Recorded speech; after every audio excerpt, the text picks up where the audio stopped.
Guerre RDC M23. L'accession d'Évariste Ndayishimiye à la tête de l'Union africaine. Un tournant stratégique face au M23.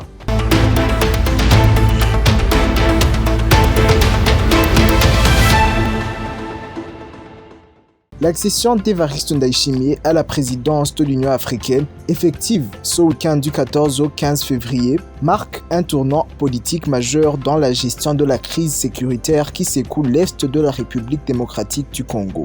Cette nouvelle responsabilité continentale place le président burundais dans une position stratégique susceptible de modifier les équilibres diplomatiques dans la région des Grands Lacs. Sa posture ferme à l'égard du mouvement rebelle M23 et de ses soutiens régionaux constitue désormais un facteur d'oppression politique accrue. Une présidence perçue comme une menace par l'AFC M23. Du côté de l'Alliance Fleuve Congo AFC et du M23, dirigé politiquement par Corneille Nangaa, cette accession suscite une vive inquiétude.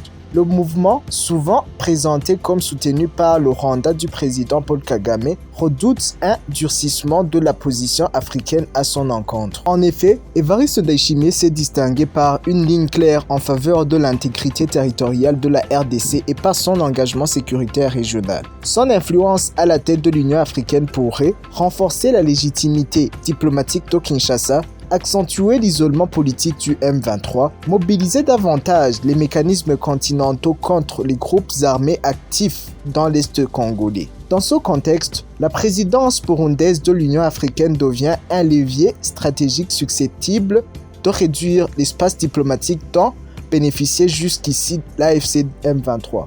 Des accusations et une guerre narrative. Corneille Nangaa a récemment interpellé la communauté internationale accusant le président burundais de contribuer à des violences ciblées contre certaines communautés, notamment les Tutsis congolais Banyamulenge. Cependant, ces déclarations s'inscrivent aussi dans une bataille de communication régionale où chaque acteur tente d'influencer l'opinion internationale. En réalité, la nouvelle position d'Évariste Ndayishimiye pourrait contraindre les acteurs armés à faire face à une pression politique continentale accrue, ce qui explique les réactions virulentes observées. Une nouvelle dynamique régionale, les menaces proférées récemment par l'AFC M23 à l'encontre du Burundi, après les tensions liées aux frappes ciblées sur l'aéroport d'Okisangani, témoignent d'une nervosité croissante. La présidence de l'Union africaine par le chef de l'État burundais modifie ainsi la donne stratégique.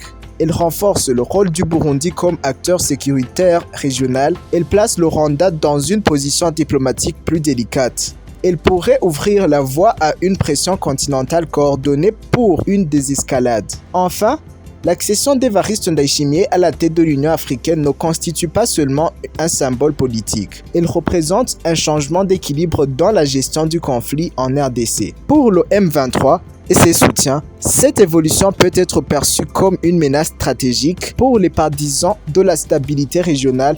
Elle pourrait au contraire représenter une opportunité de réaffirmer les principes de souveraineté et de sécurité collective sur le continent africain. C'était Eben Trésor.